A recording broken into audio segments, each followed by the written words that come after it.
నా కొడుకే స్టోరీ చెప్తాడు వింటాను. ఎంత ఎంత స్టోరీ మనోడు బాగా చెప్తాడు.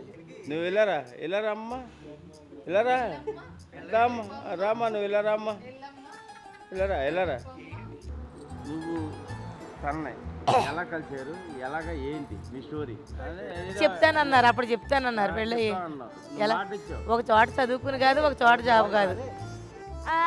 అన్న అంకుల్ ఒక 2 minutes ప్రిపేర్ చేసుకుంటా. 10 ఫోటోలు తీసి మన లవ్ స్టోరీ మాట్లాడుకుందాం. ఏది ఆలోచించద్దు, ఉన్నది ఉన్నట్టు మీకు చెప్పాలా వాళ్ళకి చెప్పాలి? తెలుగు అయినా ఇంగ్లీష్ అయినా పర్లేదుగా.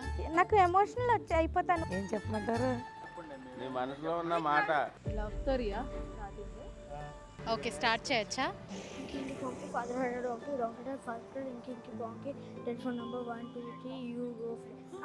ఎలా కలిసా ఉంటే నువ్వేం చెప్పాలి చెప్పు, అదే స్టోరీ నేను చెప్తా. ఓకే స్టార్ట్ చేసావా? ఓకే స్టార్ట్ చేయొచ్చా? ఎందుకు ఆ పిల్ల ఉంటే బాగుంటుంది అనిపించింది లైఫ్ అంతా.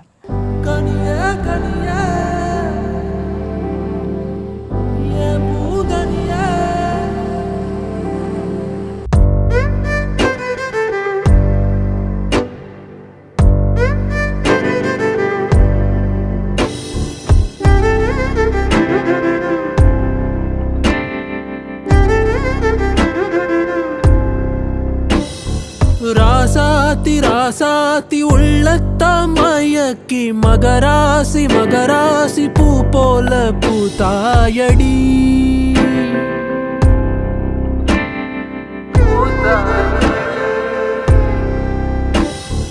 ராசாத்தி ராசாத்தி வேகத்தை தந்த நீ மகராசி மகராசி வான் போல வந்தாயடி. ఇప్పుడు ఒక చిన్న ఫేస్బుక్ చాట్లో కలిసాం. ఫేస్బుక్ నుంచి నాకు రిక్వెస్ట్ వస్తుంది అనమాట. మామూలుగా పుట్టినరోజు అనమాట, మెసేజ్ చేశాను ఇలాగా హ్యాపీ బర్త్డే అని చెప్పేసి. ఐ డోంట్ నో హిమ్, తనేంటో ఎవరో నాకు తెలీదు. బర్త్డే విషెస్ కోసం అన్ని ఫేస్బుక్ రిక్వెస్ట్లో అన్నీ యాక్సెప్ట్ చేసుకుంటూ వస్తున్నాను. మెసేజ్ రిక్వెస్ట్లో హ్యాపీ బర్త్డే అని ఉంటే సరే అని యాక్సెప్ట్ కూడా చేయలేదు ఏమి, just okay fine thank you అని పెట్టాను. ఒక 2 days అయిపోయింది. ఇంకా అబ్బాయి బాగానే ఉన్నాడు అనుకున్నాను, అంతవరకు ఇంకేమీ లేదు. ఇంకా తర్వాత హాయ్ హలో అని పెట్టడం స్టార్ట్ చేసి మామూలుగా మాట్లాడాను కొంచెం కొన్ని రోజులు, బాగా అనిపించింది. అలా జర్నీ స్టార్ట్ అయింది అనమాట. అలా ఆఫ్టర్ 6 months అనుకుంటా తర్వాత ఇద్దరం ప్రపోజ్ చేసుకున్నాము. ఇద్దరం ప్రపోజ్ చేసుకున్నామా? జెన్యున్గా అడిగేది. నేనే ఫస్ట్ ప్రపోజ్ చేశా. నేను చెప్పిన తర్వాత ఒక 3-4 నెలలు అయిన తర్వాత తనే ఒప్పుకుంది ఆటోమేటిక్గా. టైం తీసుకొని దెన్ ఐ యాక్సెప్ట్. అలా ఇంకా long distance relationship still 7 years. 8th year is continue. 8th year we are just married. கனியே கனியே ஏன் பூங்கனியே உன்னை பார்த்ததும் கவிதை கொட்டுதே. கிளியே கிளியே ஏன் பைங்கிளியே குரல் கேட்டதுமே பாடல் வருதே. ராசாத்தி ராசாத்தி உள்ளத்த மயக்கி மகராசி மகராசி பூ போல பூத்தாயடி.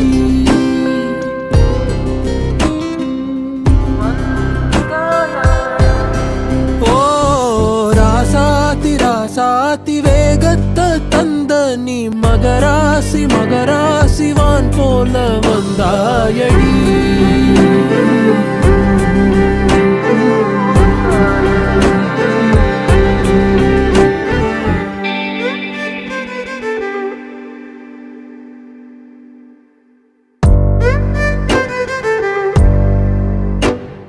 వెళ్తా ఉన్నాము, ఒక ఫ్లోలో ఉన్నామన్నమాట. అంటే మేము రిలేషన్షిప్లో నుంచి కొంచెం ముందుకు వస్తూ ఉన్నాము. తర్వాత చాలా రోజులు ఇంక మాట్లాడుకున్నాం. అంటే సీరియస్ అవుతుంది, ఇంత సీరియస్గా రిలేషన్షిప్లోకి వెళ్తామని అనుకోవాలా.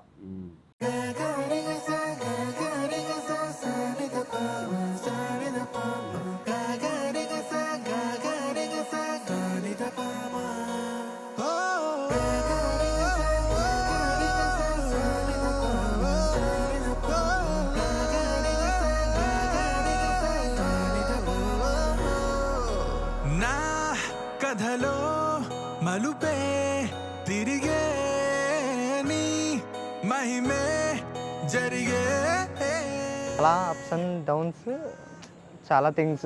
బేసిక్గా మేమేమో మిడిల్ క్లాస్, వాళ్ళేమో కొంచెం రిచ్, క్యాస్ట్ ఏమో డిఫరెంట్. ఇది అసలు జరుగుద్ది అని నాకైతే తెలీదు.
The people who are surrounded me, my friends first and foremost. నేను కెనడా వెళ్ళానంటే like they supported me very very well. Like Venky అని ఒక అతను ఉంటాడు, అతను he dead really really very, he is very supportive. నా friends is very important for me. ఎందుకంటే like 4 pillars ఉంటే they are the one pillar friends, 1 pillar family, 1 pillar name, 2 pillars Priyanka అని చెప్పచ్చేమో. Because she is the one కదా who motivated always. నా other pillar బావ గారు. Picture అభి భీ బాకీ హై దోస్త్, call Dekh లేంగే. One fine day ఏంటంటే, ఏంటి మనం నిజంగానే పెళ్లి చేసుకుంటామా ఏంటి అసలు సిచ్యువేషన్ అనగానే, యాక్చువల్లీ ఫస్ట్ నుండి మాకున్న ఒకే ఒక థాట్ ఏంటంటే పేరెంట్స్ని ఒప్పించకుండా చేసుకోకూడదు. సో నో మ్యాటర్ వాట్ వాళ్ళు ఒప్పుకోవాలి. వాళ్ళ నాన్నగారిని ఒప్పించాలి, వాళ్ళ అమ్మగారిని ఒప్పించాలి, వాళ్ళందరి ఫ్యామిలీని ఒప్పించాలి. ఎందుకంటే I want their family also be my family. The reason behind that is నా ఫ్యామిలీ రిలేషన్షిప్స్ బాగున్నా బాగోకపోయినా like I don't have an big family, I always need a big family. అది నా intention as always. This is the time that we need to tell. But unfortunately వాళ్ళ నాన్నగారు కోవిడ్లో expire అయ్యారు. We never expected that. అంటే ఆయన ఉంటారు, బ్రతిమలాడో బామాలో కాళ్ళు పట్టుకోనో కావాలంటే కొట్టించుకోను ఏదో ఒకటి చేసి ఒప్పించుకుందాం అని అనుకున్నాం. కానీ ఏ రోజు ఎవరిని చీట్ చేసి చేసుకోవాలనుకోలేదు. ఆల్వేస్ ఫ్యామిలీ ఉండాలి. ఎందుకంటే లైక్ అవును నాకు తెలుసు బేసిక్గా పెళ్ళైనాక ఓన్లీ మగుడు పిల్లలు ఉంటే చాలు, ఇంకెవరు అక్కర్లేదు. బట్ నాకు మై థాట్ ఈజ్ ఆల్వేస్ తనే.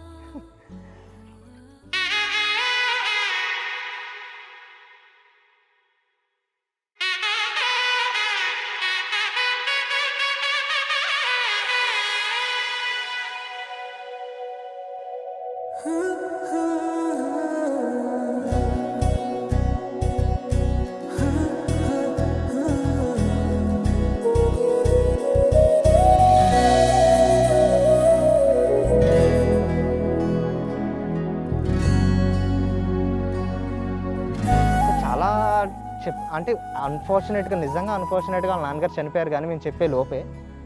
బట్ ఆయన చెప్పుంటే నాకు తెలుసు కొంచెం ఆయన కూడా బాధపడేవారు. I'm really sorry uncle. But నేను మీ అమ్మాయి నిజంగా లవ్ చేస్తాను, నిజంగా మీకన్నా ఎక్కువ లవ్ చేస్తున్నాను. సో ఇంకా వాళ్ళ అమ్మగారికి చెప్పాము, వాళ్ళ అమ్మగారు ఒప్పుకోలేదు. మేము చాలా ట్రై చేసాం. మేము అనుకున్నాం ఒకటే, వెయిట్ చేస్తాం, మన జాబ్ వచ్చింది. మీరు పక్కా వాళ్ళ బాబాయ్లైనా ఎవరైనా సరే ఇప్పుడు ఒప్పుకున్నారు కదా, ఐ విల్ నెవర్ యూనో, మీరైతే రిగ్రెట్ అవ్వరు, అది మాత్రం పక్క. సో వాళ్ళ అమ్మగారు వాళ్ళందరూ ఒప్పుకోవడానికి చాలా టైం పెట్టింది. 3 years వెయిట్ చేసాం. 3 years వెయిట్ చేసాము. వాళ్ళు ఇంకా ఫైనలీ హ్యాపీనెస్ ఏంటంటే వాళ్ళు ఇంకా ఇష్టమో నష్టమో ఒప్పుకున్నారు, పెళ్లి చేశారు, బాగానే అయ్యింది అనుకుంటున్నాము. బట్ ఐ నో చాలామంది చాలా ఫీల్ అయ్యి ఉంటారు. I'm really sorry and we really sorry for that. But ఏంటంటే అది జస్ట్ ఒక 1 day 2 day ఈవెంట్స్. బట్ నేను తనతో ఉండిపోయేది లైఫ్ లాంగ్ ఈవెంట్. ఆ లైఫ్ లాంగ్ ఈవెంట్లో ఎప్పుడు మిమ్మల్ని డిసప్పాయింట్ చేయను, అది మాత్రం పక్కా.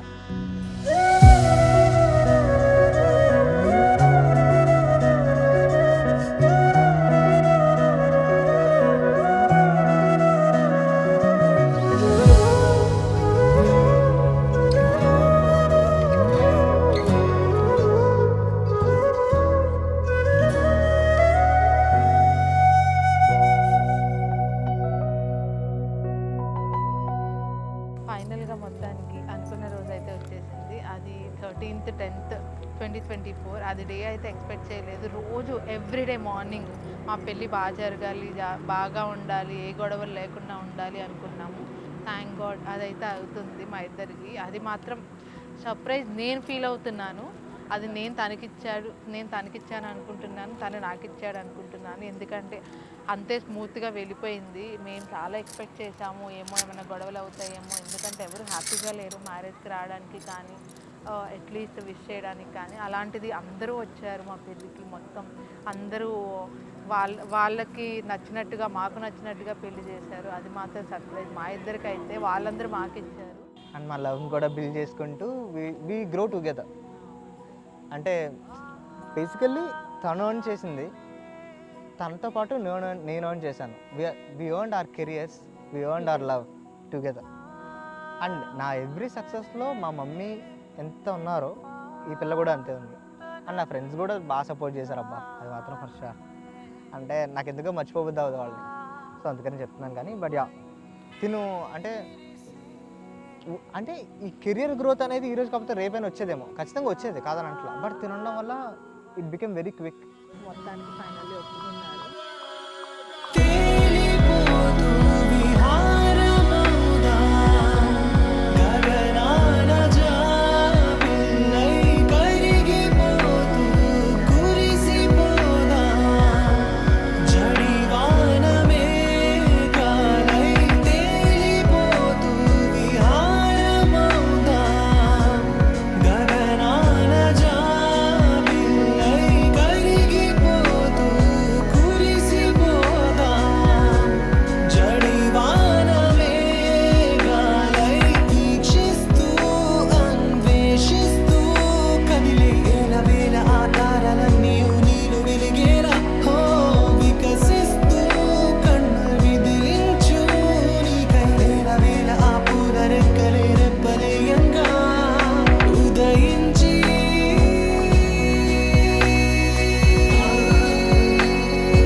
విష్ యూ ఆ హ్యాపీ మ్యారీడ్ లైఫ్. అక్క అండ్ బావగారు ఇద్దరికి ఎప్పుడు బావ అని పిలవలేదు, కానీ విత్ రెస్పెక్ట్తో బావగారు అని పిలుస్తున్నాను ఇప్పుడు. మా అక్కని లైఫ్ లాంగ్ హ్యాపీగా చూసుకుంటారు అని అనుకుంటున్నాను. అక్క I miss you so much. నా అమ్మ తర్వాత అమ్మలాగా నువ్వు నన్ను చూసుకున్నావు. నువ్వు అంటే నాకు చాలా ఇష్టము, కానీ ఎప్పుడు ఎక్స్ప్రెస్ చేయలేదు. But then I love you so much. Hope I think so you'll not miss me, but I love you forever. You'll be there with me. I'm thinking that you'll be there with me lifelong. బావగారు మీరు మా అక్కని ఎప్పుడు హ్యాపీగా చూసుకోవాలని కోరుకుంటున్నాను. Take care of you. Happy marriage both of you. Still నేను ఒకటే చెప్తున్నాగా, కానీ ఇప్పుడు బాగా అదే చాలు సంతోషం. ఎటువంటి పరిస్థితుల్లో కూడా ఆమె చేయి మాత్రం బాగా.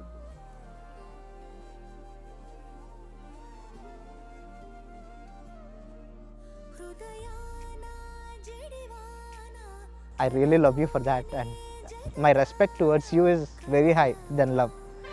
అది మాత్రం నిజం, నువ్వు నమ్మని నమ్మకపోయినా.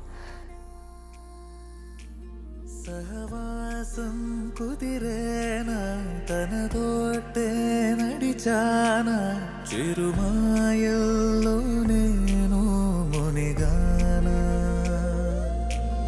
ఉసురే ఉసురే వెనకే తిరిగే ఇకపై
కొడుకు గురించి చెప్పాలంటే నా మనసు అంతా నిండిపోయి ఆనంద బాధపడుతూ ఉన్నాను.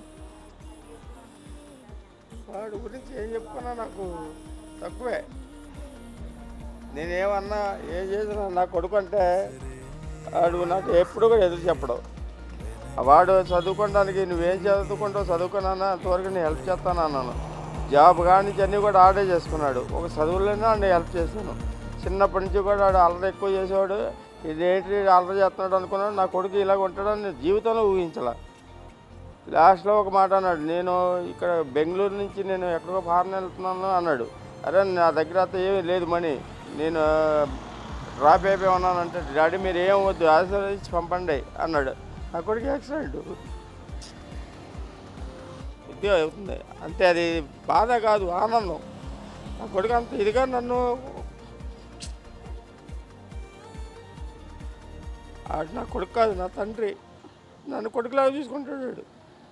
ఎలా ఈరోజు నన్ను ఈ శైలిలో నుంచోబెట్టాడు నా కొడుకు. అదే నాకు ఆనందం. ఎదురు సమాధానం ఎప్పుడు కూడా నా కొడుకు నాకు ఏ రోజు కూడా చెప్పలేదు, ఈ రోజు కూడా చెప్పలేదు. వాడు అడిగిందల్లా ఒకటి ఇలాగా తన్నే నేను ఇలా ఉన్నాం మిమ్మల్ని అందరినీ ఒప్పించి చేసుకుంటాను డాడీ అని అన్నాడు. సరే ఒకే కోరిక నా జీవితం లేదు అన్నాడు. ఓకే నన్ను అలాగే చెయ్యి, నీకు నచ్చితే చేసుకో, ఇంతవరకు వచ్చిన తర్వాత నీకు నీ అడ్డు చెప్పను, అడ్డప్పులను కూడా ఒప్పించండి అంటే సరే ఒప్పుకుంటే కలిసి చేసుకుందామని ఒప్పుకున్నారు. భగవంతుడి వల్ల అన్ని విధాలుగా చక్కగా సహకరించారు. చక్కగా ఆడ మ్యారేజ్ లైఫ్ బాగా జరిగింది. అలాగే ఆ లైఫ్ ఇంకా ఇంకా బాగుండాలని అన్ని నిండు నూరేళ్ళు చల్లగా ఉండాలని ఆశీర్వదిస్తున్నాను. నా కొడుకు గురించి అంతకంటే ఎక్కువ చెప్పుకోను. నా బిడ్డలో నా అల్లుడు, నా మనవడు, నా భార్య అంటే నా దేవత. ఏమన్నా సరే ఊరుకోవయ్యా అని చెప్పి నన్ను ఏదో బొజ్జు పెట్టి ఒక తల్లిలాగా ఒక ఫ్రెండ్లాగా చేసి నేను చేసే వ్యాపారానికి సలహాలు ఇచ్చి ఇలా చేసుకుంటే బాగుంటుందని సలహాలు ఇచ్చి అంత ఇదిగా నన్ను ఇదిగా గౌరవంగా చూసుకుంది ఈ రోజు వరకు కూడా. నా భార్య, నా బిడ్డలో నా అల్లుడు, నా మనవడు, అదే నా కుటుంబం. చిన్నప్పుడు ఏం చేసేవాడు, పెద్దయ్యాక ఏం చేశాడు? చిన్నప్పుడు చాలా అల్లరి పనులు చేశాడు మా అబ్బాయి, శ్రీకృష్ణుడిలాగా అన్నీ చిలిపి పనులే. యాక్చువల్లీ వాడు నాకు తమ్ముడుగా దొరకడం చాలా హ్యాపీ. నేను యాక్చువల్లీ వాడు లైఫ్లో చాలా అంటే చాలా అప్ అండ్ డౌన్స్ చూశాడు. నాకు తెలిసి వరల్డ్ ద బెస్ట్ బ్రదర్ అంటే మా తమ్ముడు అని నేను హ్యాపీ ఫీల్ ప్రౌడ్గా చెప్తా. నెక్స్ట్ వాళ్ళ లైఫ్ అంటే ఇంకా వాళ్ళ లైఫ్లో చాలా అంటే చాలా కష్టపడ్డాడు, అలాగే గ్రో అయ్యాడు. వాడు అనుకున్న ఏది అంత ఈజీగా రాదు. మేము అనుకునే వాళ్ళం వీడిని చేసుకునే అమ్మాయి ఎవరు చాలా లక్కీ అని. But Priyanka you are so lucky. So Canada వెళ్ళాలని ఒక గోల్ పెట్టుకున్నాడు. దానికి ఒక మోటివేషన్ ఫ్యాక్టర్ మేబీ ఫ్యామిలీ అయి ఉండొచ్చు, అమ్మాయి అయి ఉండొచ్చు, ప్రియాంక అయి ఉండొచ్చు. బట్ ఎలాగైతే ఆ గోల్ని అచీవ్ అయ్యాడు, గోల్ని అచీవ్ అయ్యి ఫైనల్గా వాళ్ళందరినీ ఒప్పించి మ్యారేజ్ చేసుకున్నాడు. సో మేమంతా హ్యాపీ, తను హ్యాపీ. సో ఫ్యూచర్లో కూడా తను చాలా బాగుండాలి, తన మ్యారీడ్ లైఫ్ అంతా చాలా బాగుండాలని కోరుకుంటున్నాం. సో ఇప్పుడు వరకు వాళ్ళ పేరెంట్స్ని మమ్మల్ని ఎలా చూసుకున్నాడో ఆ అమ్మాయిని కూడా అలాగే చూసుకుంటాడని, వాళ్ళిద్దరూ కలిసి మా అందరినీ బాగా చూసుకుంటారని ఎక్స్పెక్ట్ చేస్తున్నాం. So all the very best and congratulations to Dilip and Priyanka. మా మాయన నాకేం కావాలన్నా కొంటారు, అందరినీ బాగా చూసుకుంటారు. కెనడా మంచి జాబ్ చేస్తున్నారు. ఇక్కడికి వచ్చిన అందరినీ హ్యాపీగా ఉంచుతారు, బాగా చూసుకుంటారు, నాకేం కావాలన్నా కొంటారు. Happy married life. Bye. And then అలా లాంగ్ డిస్టెన్స్ ఇంకా కంటిన్యూ అవుతూ ఉన్నాయి. మధ్యలో గొడవలు అవి జరుగుతూ ఉంటాయి, 4-5 బ్రేకప్లు ఉంటాయి. అవి కామనే కదా. అదంటే లాంగ్ డిస్టెన్స్ రిలేషన్షిప్లో అవి ఎప్పుడు అవుతాయి కదా. సో కొంచెం గొడవలు అయ్యాయి, బాగానే గొడవలు అయ్యాయి. But end of the day we know we need each other. నాకు కావాలి, నాకు తనకు కావాలి. ఎగ్జాక్ట్లీ అంతే, ఎన్ని గొడవలైనా. అంతే కదా. Very good, thank you.